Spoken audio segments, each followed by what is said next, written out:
Why do the guys do it? They've brought the Grigio Telesto car out, air vents up. It literally just looks like the Batmobile. Good morning, ladies and gentlemen. Welcome back to the SOL YouTube channel. Now, you joined me down at VVS. The last time that I was here, we had an LP640 next to my daily, the C63. Well, ladies and gentlemen, let me introduce my brand new daily for the next 7 days.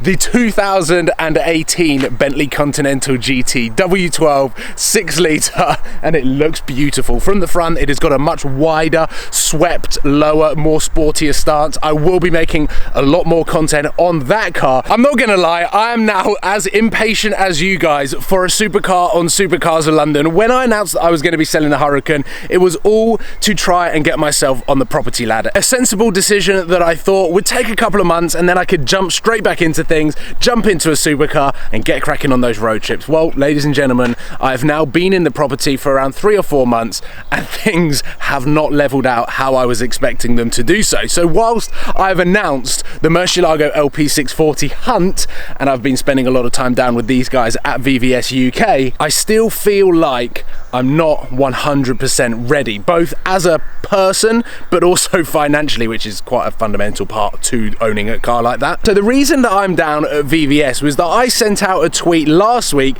when I got myself into a little bit of a pickle. I changed my mindset of potentially spending all of my money on one car, my dream car, the Murcielago LP640, and I tweeted, I could have a Murcielago for £170,000, but what could I get for £170,000 if I split that up into a 3-car garage? Could I jump into a cheaper supercar, bring a supercar back to my YouTube channel quicker and run it for 6 months, and then look to trade that in and buy an LP640 around October 2018, which would be my 10-year anniversary on the channel, the ultimate celebration, the ultimate end to an amazing chapter? I just started to think maybe the Murcielago should wait.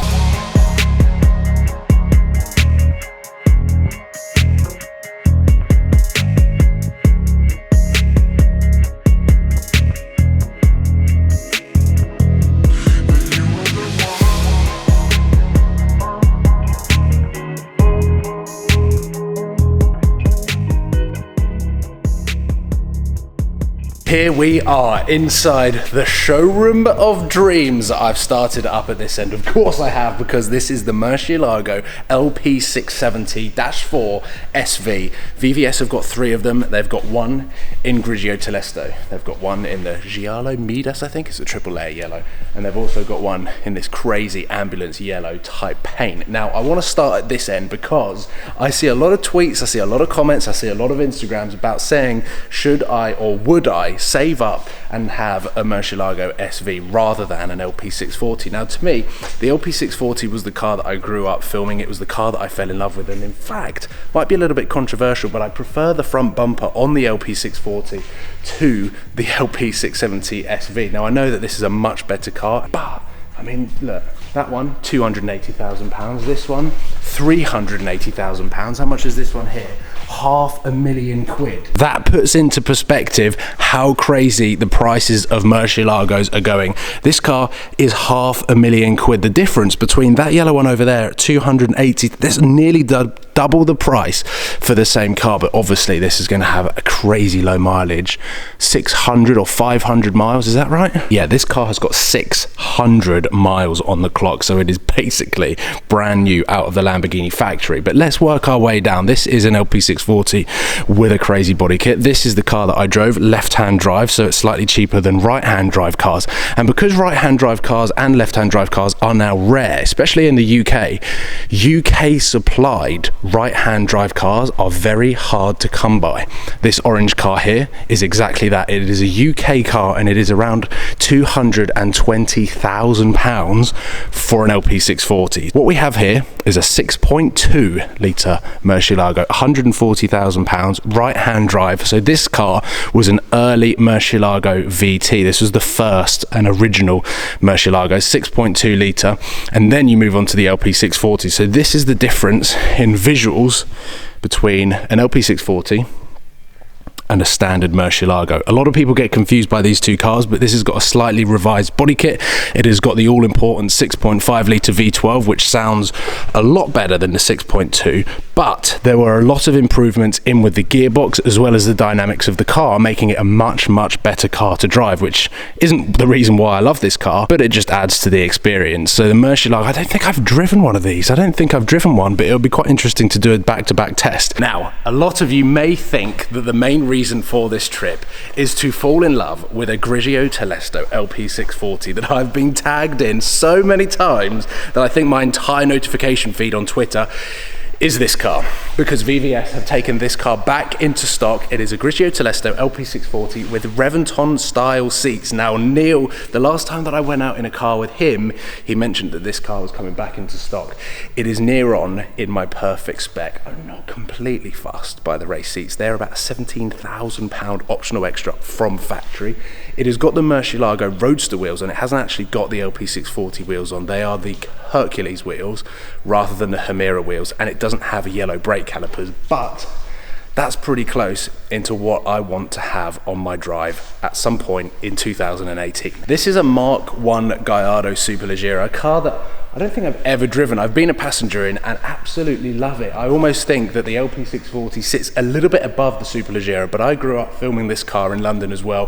One of the greatest sounding stock cars. It's got a 5-litre V10 rather than the 5.2 of that of the LP560 that I own. These things with an exhaust system absolutely scream. And this one has got a Kreisig exhaust system. It's got 4 exhaust tips, and I believe we can take this out for a quick blast, which I'm definitely going to do.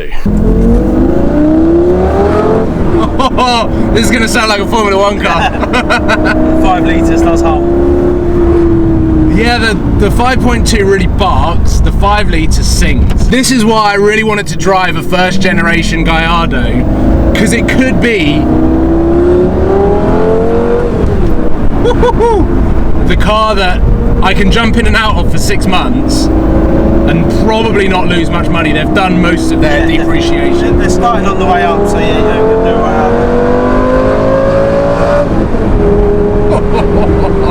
That was like to 5,000 RPM. Yeah. And the V10s always have the characteristic of being like a small, nimble supercar. They're great. Sitting over the front wheels, engine behind you. The problem is in a Murcielago, you know you're in a supercar because they're so big, and that takes some of the usability away. With these, you just feel like you can weave.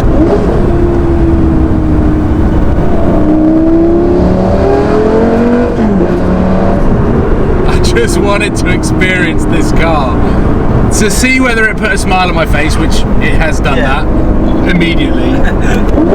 It does sound really Oh, that sounds awesome.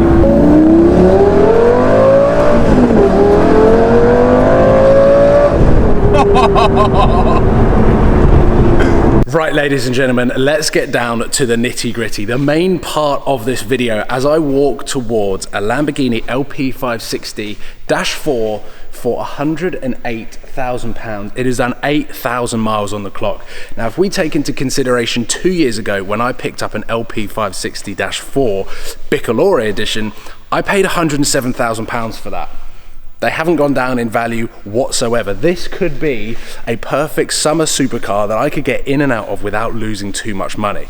And to be honest, it would be pretty cool to bring a Gallardo back to the YouTube channel, but I'm thinking potentially the Superleggera over there is only a couple of grand more than that LP560. Yes, it's older, but it's rarer. It's a Superleggera. It's got the 5 litre as opposed to the 5.2. It could potentially also be my summer supercar. Which is why I am here, because VVS are the largest Lamborghini stockists in Europe, and they've got some of the greatest examples of Gallardo Mark 1s, which is the 5 litre V10s, which if you put an exhaust on, scream, as you would have already seen.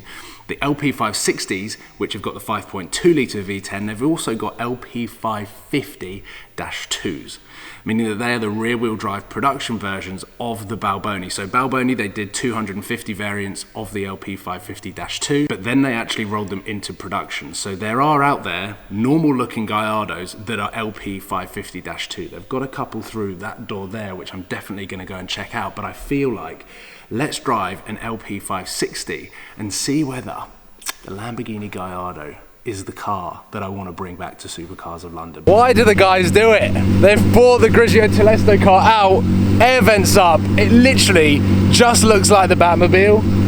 and I look at that, and I just, my head is honestly a mess. Now, the reason I made this video obviously was the fact that my Twitter went absolutely mental. So did my Instagram stories when I posted the fact that I could buy 3 cars for potentially the price of one Murcielago LP640. I went out in the Lamborghini Gallardo Superleggera 2007 with a Chrysler exhaust system. It sounded like a Formula 1 car. I have no idea whether the camera really picked up the audio on that car, but just spending some time with some of the stock that they've got there, it's really starting to get my brain tick. Can I jump in a supercar for 6 months, lose minimal amount of money, and then be ready for October 2018? Originally I said summer 2018, but this house stuff, this property stuff, honestly, I'm going to be bringing you guys an update video on finance options and things like that on the LP640 so that you can understand that too. But I'm having a little bit more of a setback than I was expecting, meaning that Murcielago might not come in the summer.